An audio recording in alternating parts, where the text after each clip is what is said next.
अब बात आई गई हुई। अब कुछ दिनों के बाद श्री कृष्ण आए।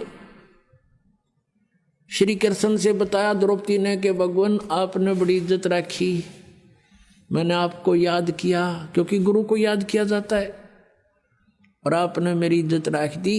और कृष्ण जी को पता भी को नहीं किए हो गया कहानी हुआ। राम के श्री कृष्ण ने साड़ी बढ़ा दी, तो फिर बताई गई सारी बातें कि ऐसे ऐसे हुआ था, ऐसे ऐसे हुआ था, और आपने ऐसी दुआ करी, साड़ी इतना ढेर लग गया, साड़ी खत्म नहीं हुई।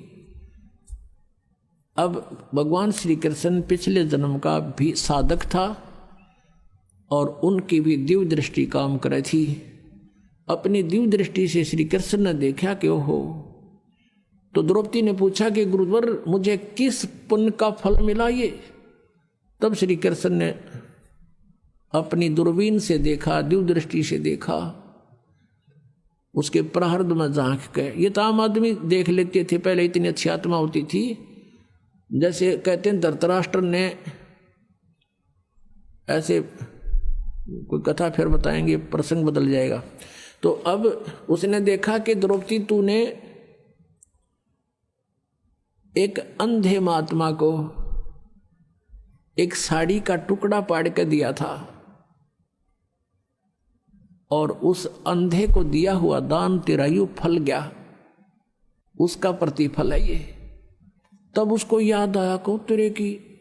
अब पुण्यात्माओं देखो बात कहाँ से ध्यान देना।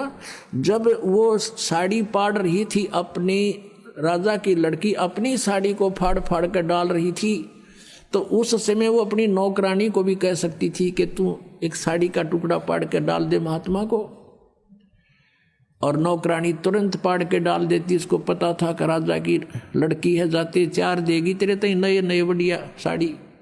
लेकिन नहीं, इतना ज्ञान दिया जाता था बच्चों को कि मैं रोटी खाऊंगा मेरा पेट भरेगा, मैं दान करूंगी तो मुझे मिलेगा, उसको इतना भी मालूम था।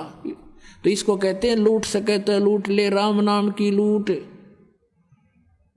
अब जैसे आप यहाँ सेवा करते हो, आपकी इच्छा ना हो कि यूं मेरी सेवा करे, तो आपको वो लूट रहा है।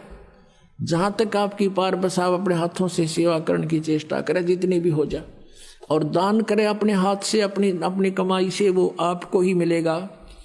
तो कहते हैं जब तक माता पिता के अधीन है बच्चे, तब तक वो दान करते हैं, तो भले ही वो माता पिता का ही है, लेकिन जिसने दान अपनी नियमत से किया है उसी को फल मिलता है।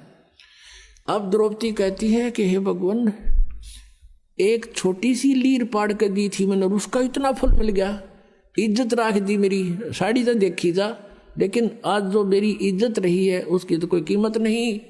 तब कहते हैं कि एक लीर के कारण मेरे हो गए चीर अपार, जब मैं पहले जानती तो सबके में देती वार।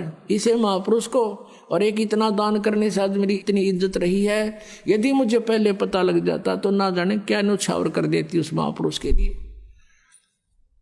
तो पुण्यात्माओं, परमात्मा को पता था कि इसका और कोई ऐसा संस्कार नहीं है जहां उस समय इसकी रक्षा हो सके। नाम इसने ले नहीं रखा, क्योंकि रानी बन गई, अंडी पाकेगी, और जब दुर्गति होगी, जब भगवान याद आता है तो इसे दयालु है परमात्मा, ये पहले ही प्रबंध करा देते हैं और कहते हैं गैल गैल लग गया फिर जब लग धरती आकाश।